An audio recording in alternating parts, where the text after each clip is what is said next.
Built to Sell, Creating a Business That Can Thrive Without You by John Warrillow. Imagine this. A man named Alex Stapleton is racing through a parking garage, portfolio in hand, heart hammering in his chest. He's late. Again.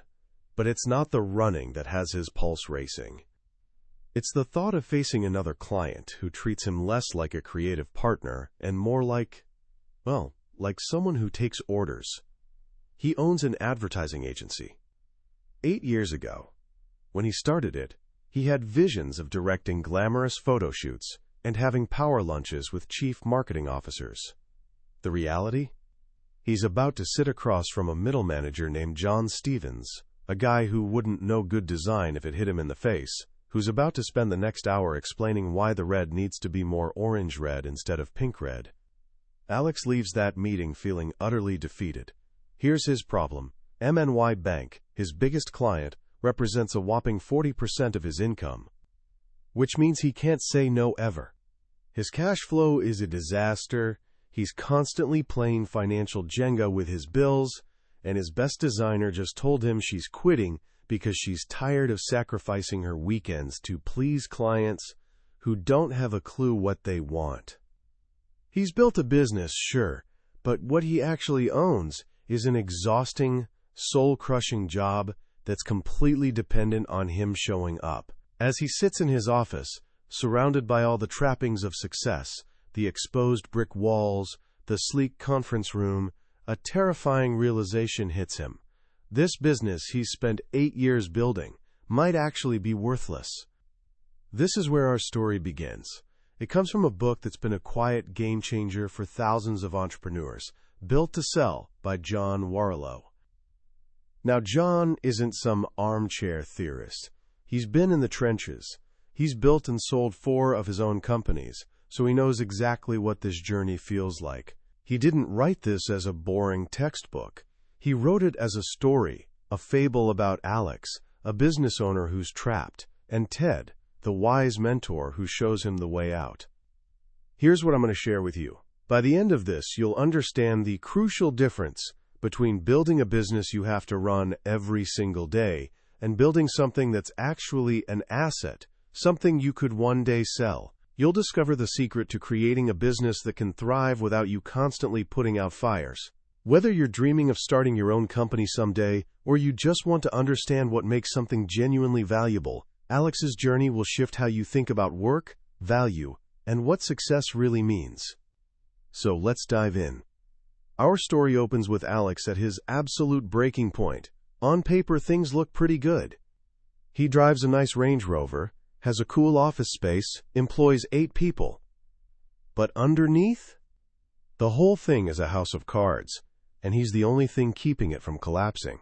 His clients, especially MNY Bank, don't just want his agency, they want him. Every single meeting, every decision, every project needs his personal involvement. So he's stretched impossibly thin, sprinting from crisis to crisis, personally absorbing absurd feedback from clients like John Stevens, who apparently thinks he's the next big art critic. The money situation is relentless. 1 month, his company bills $120,000, but nearly $50,000 of that comes from one client, MNY Bank.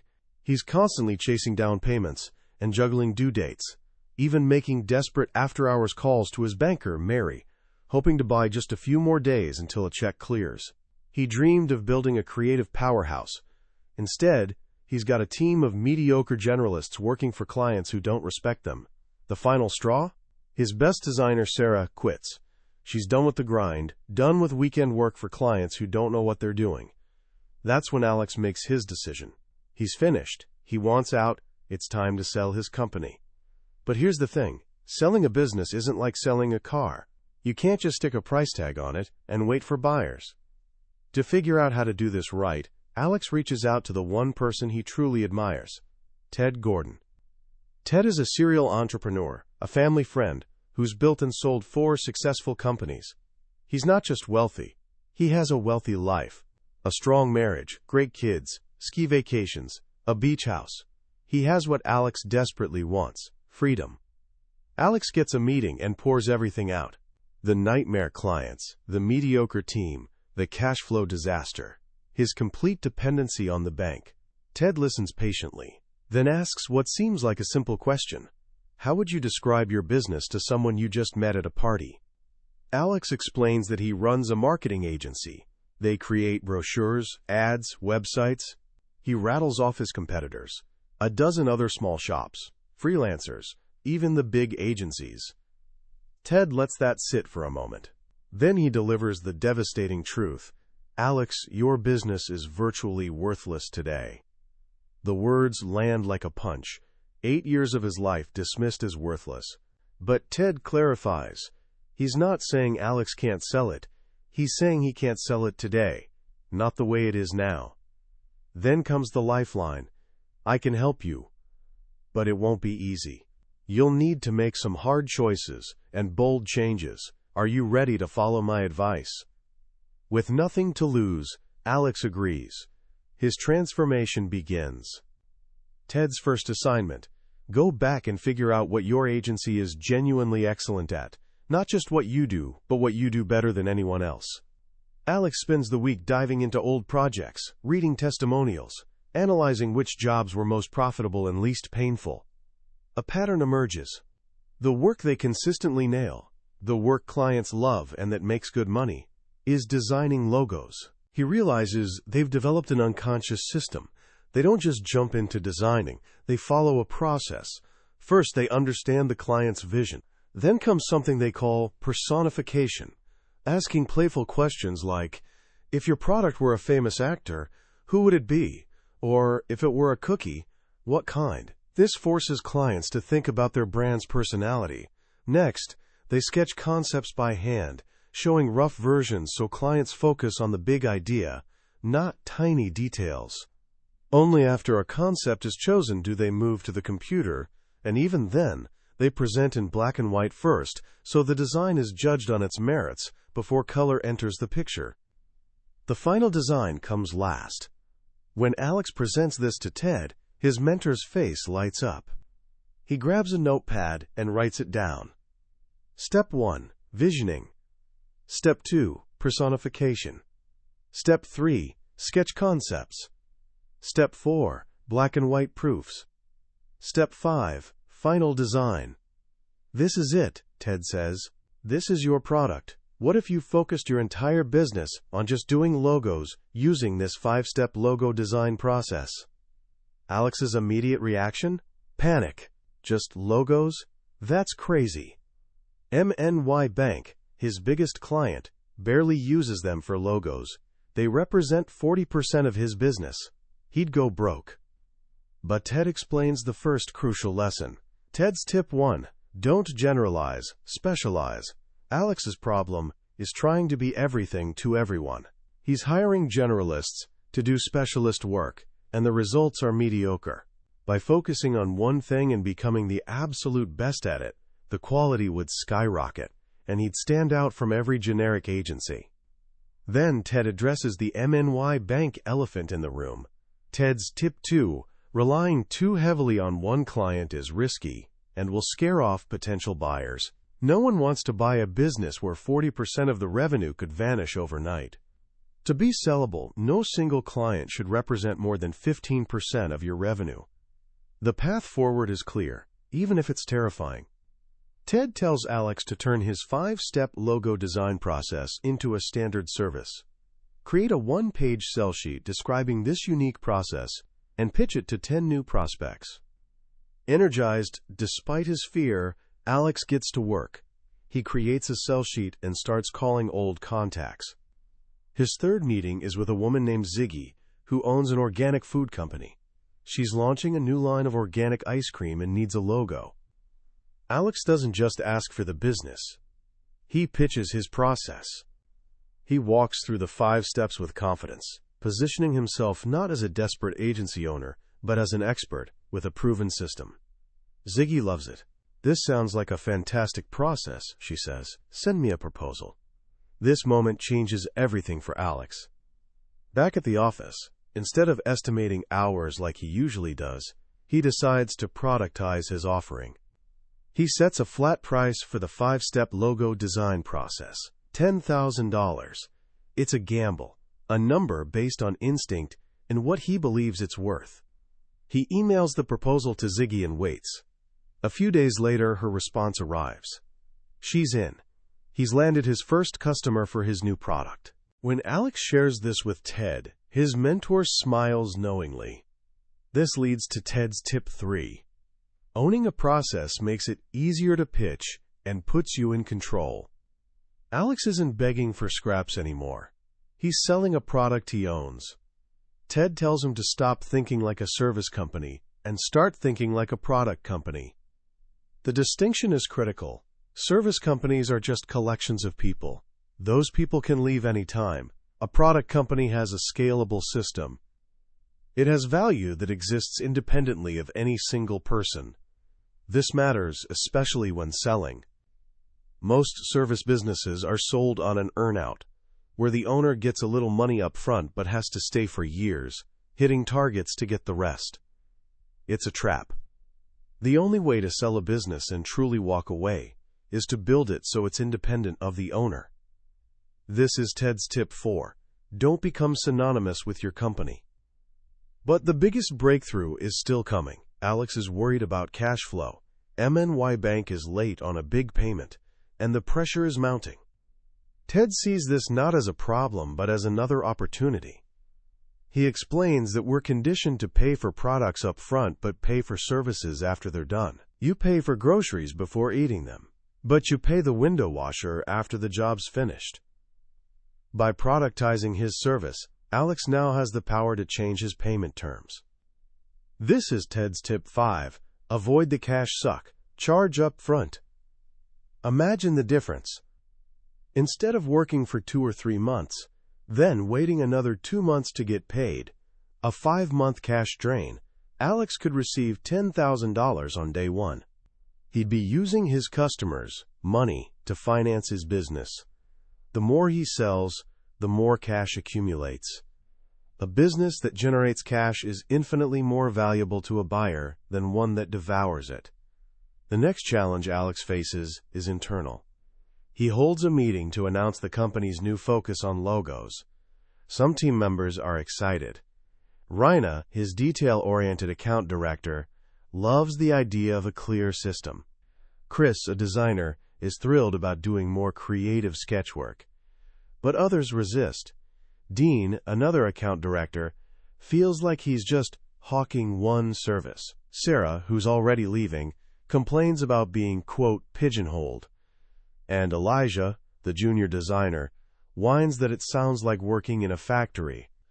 The meeting becomes a near mutiny. Afterward, Alex confronts Elijah, who complains that an agency is supposed to be creative. Alex lays it down. An agency is a business first. Here, we're focusing on creating logos using our 5-step process. Elijah quits on the spot. It's painful, but necessary. Alex is pruning away the parts of his business that don't fit the new vision. Just as he's navigating this turmoil, the ultimate test arrives. An email comes in from Urban Sports Warehouse, a big local retailer. They're so impressed with his proposal from months ago that they want to make the Stapleton agency their agency of record. It's the dream contract he's always wanted. A steady $50,000 a month. His ticket out of financial stress. He rushes to Ted, ecstatic. This will make his business so much more valuable. But Ted throws cold water on his excitement. Accepting the contract would be a massive step backward. It would make him a generalist again, pulling him back into custom services. Any potential buyer would lock him into a 5-year earnout to ensure he stayed around to manage this huge client. This is the moment of truth. Ted tells him, clients will test your resolve every day. You can't be kind of a specialist. It's why heart surgeons don't set broken ankles. This is Ted's tip 6. Don't be afraid to say no to projects. Proving you're a specialist means turning down work outside your expertise. With a heavy heart, Alex calls them and turns down the contract. The marketing officer is furious, calling him a fool and threatening to ruin his reputation. Alex hangs up feeling sick, wondering if he's just made the biggest mistake of his life.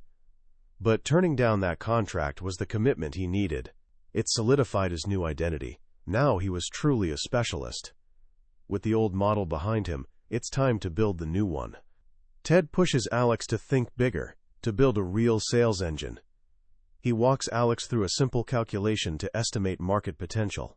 They figure there are 58,000 businesses in his area that could afford his $10,000 logo package.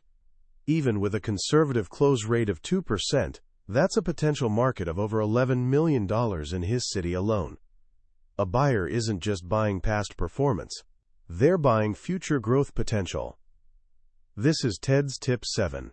Figure out your pipeline math so a buyer can estimate the opportunity size. To capture this market, Alex can't be the only salesperson. Ted insists he hire 2 sales reps. Why 2? Ted's Tip 8. 2 sales reps are always better than 1. They create healthy competition. And it proves to a buyer that you have a scalable sales model, not just one lucky salesperson. To afford the new reps, Alex makes more tough decisions. He lets go of his mediocre copywriter Tony and his resistant account director Dean.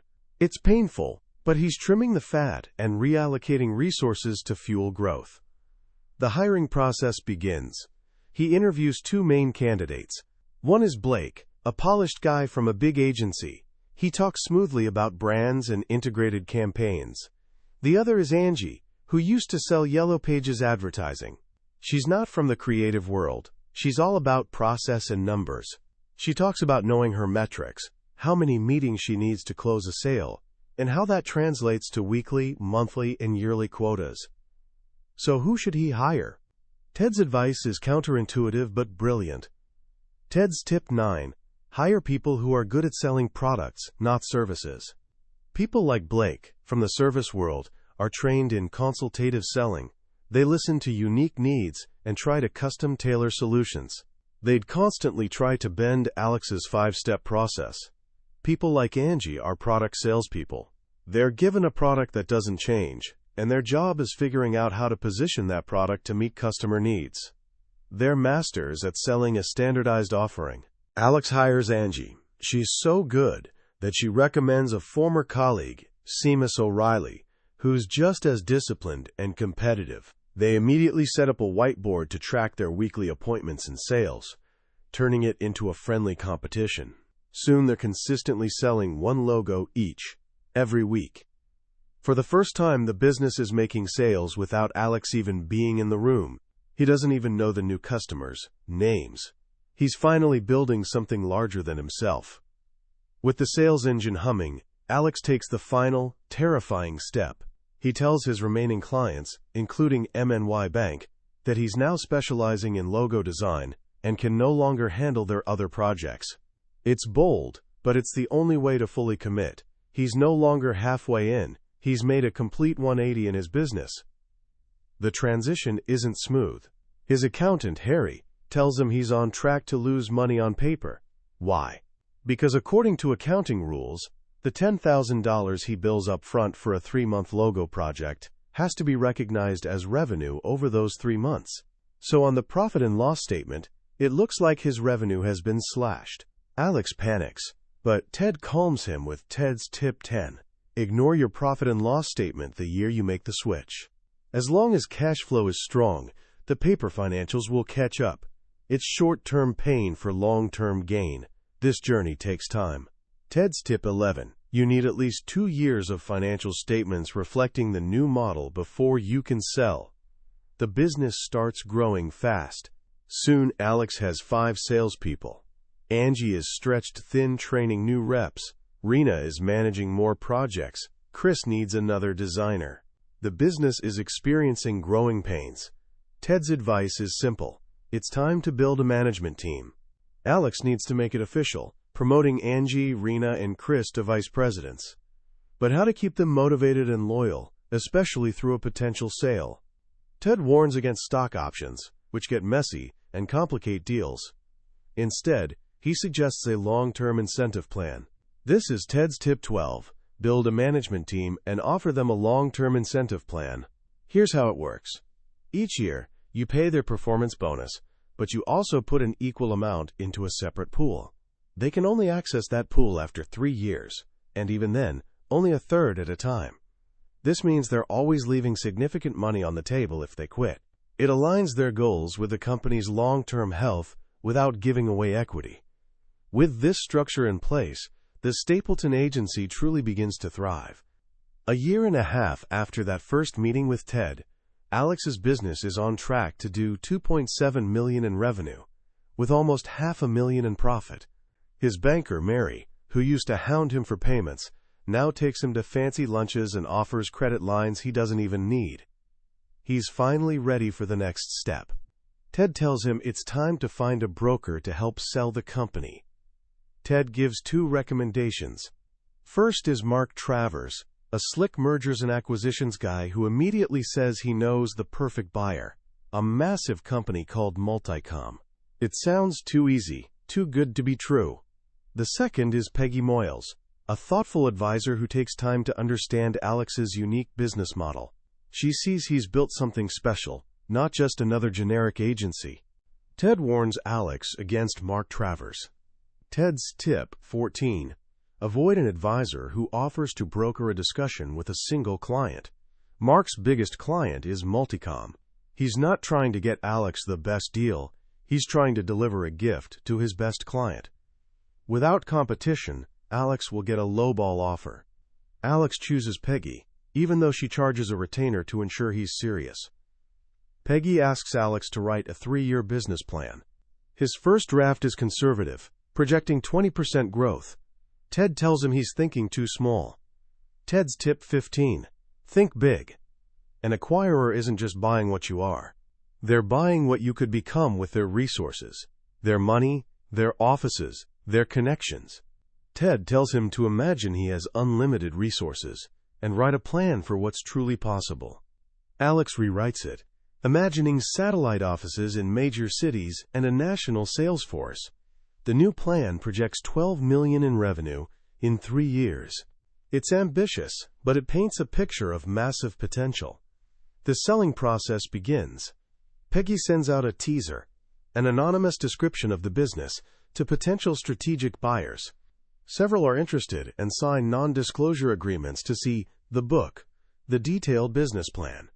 1. A large printing company called RTX. Seems like a perfect fit. They invite Alex to dinner. At meal's end, the president, Alistair, asks a simple but critical question. So, Alex, why do you want to sell your business? Alex isn't prepared. He answers honestly, saying he's been at it for 10 years and wants more time with his family. The mood shifts. The meeting ends shortly after. Walking back to her car, Peggy tells him they're going to pass. His answer was wrong. A buyer needs to hear that you still see a future for the business, that you're excited about using their resources to grow it to the next level. They need to feel you're willing to stay for a transition, not that you're a captain abandoning ship. It's a painful lesson, but Alex learns it well. His next meeting is with Print Technology Group. At lunch, their executive, Marcus, asks the same question. This time, Alex is ready. He says he's proven the model in one city and wants to create some liquidity for the value he's built, but he wants to find a partner to help replicate the model in other cities and share in future growth. It's the perfect answer. A few weeks later, Peggy calls. Print Technology Group is preparing an offer. They offer $6 million in cash up front, plus a potential $3 million earnout if he hits the projections in his business plan. Alex is ecstatic. It's more than he ever dreamed of. But Ted reminds him it's not over. It's a non-binding letter of intent. Next comes the 60-day due diligence period, what Ted calls the entrepreneur's proctology exam. Print Technology Group's analysts descend, questioning every number, every assumption, every process. It's grueling and stressful. As the deadline approaches, the buyers start dragging their feet. Ted advises Alex to apply pressure, to show he's willing to walk away. Alex calls Marcus and tells him if they can't decide, he's moving on. The tactic works. They set a closing date. Then, 2 weeks before closing, Marcus calls a meeting. After due diligence, they're not comfortable with the market size assumptions. They're adjusting their offer, lowering the upfront cash to $5.2 million. Alex is furious. He feels betrayed. They had a deal. He wants to tell them to go to hell. He storms into Ted's office, ready to walk. But Ted is calm. He explains, "This is a common tactic. The buyer knows you're emotionally invested and uses that leverage to chip away at the price at the last minute." Then Ted tells him to do one last thing before deciding. "Go back to your office and find that envelope I had you put away a year ago." Alex goes back and unlocks his drawer. He pulls out the sealed envelope. Inside is the recipe card where he wrote down the number, the price at which he'd be willing to sell his business, the number representing true freedom. He looks at his own handwriting. It says, $5 million. Everything becomes clear. He thinks about where he started, the chaos, the stress, feeling trapped. And he looks at the new offer, $5.2 million in cash, up front. It's more than his number. It's more than enough. He smiles for the first time in days and calls Peggy. He accepts the offer. The book ends on November 30th. After signing mountains of paperwork, Alex gets in his Range Rover and just starts driving. A few minutes later, his phone buzzes. It's an email from Mary, his banker. It says, "We've just received a rather large wire transfer into your personal account from Print Technology Group. Please call me when you get a chance, as I'd like to give you some suggestions for investing these funds." Alex just smiles and keeps driving. What a journey, right? The story is told so simply, but the lessons inside run incredibly deep. When I first encountered Built to Sell, what struck me wasn't just the practical advice, but the profound human truth at its core. It's about the journey from being an operator, a technician trapped inside a business, to becoming a true owner, an architect of a system that creates value independently of you. The most powerful idea in this book, for me, is specialization. We live in a world that often rewards being a jack of all trades. We're told to be flexible, to pivot, to say yes to every opportunity. But Warrillow, through Ted, shows us the incredible power of saying no. The courage it takes to turn down a $50,000 a month contract because it doesn't fit your model. That's not just a business decision. It's a declaration of identity. It's saying, this is who we are, and this is what we do. We are the best in the world at this one thing. That focus is what creates extraordinary value. It allows you to build systems, to train people, to create something repeatable and scalable. The second lesson that really resonates is productizing a service. Most people who sell their expertise, designers, consultants, coaches, contractors, fall into the trap Alex was in. They sell their time. But when you sell your time, you can never truly be free, because your income is directly tied to your hours. The moment you stop working, the money stops. By creating the 5-step logo design process, Alex transformed his expertise from a service into a product. It had a name, it had a process, it had a fixed price. And because it was a product, he could do something revolutionary, charge for it up front. This one shift solves the cash flow crisis that cripples so many small businesses and puts the owner back in control. So what can we take from this? I think there are a few simple but powerful actions. First, think about your own skills, or if you have a business, what you offer. Ask yourself Alex's question, what are we truly excellent at?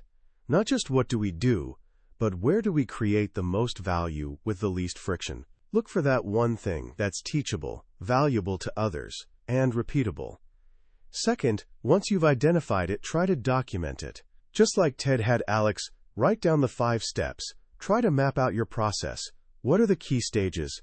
What makes it unique? Give it a name, even if just for yourself. This simple act of turning an implicit process into an explicit one is the first step toward building something someone else can execute.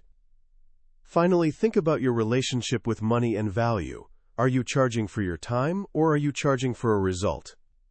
The shift from hourly rates to a flat fee for a defined product is a massive psychological leap. It forces you to be confident in the value you provide, independent of the hours it takes to create it. That was the book summary of Built to Sell by John Warrillow. We've covered the highlights today, but I'll be honest. A summary can only ever be a map.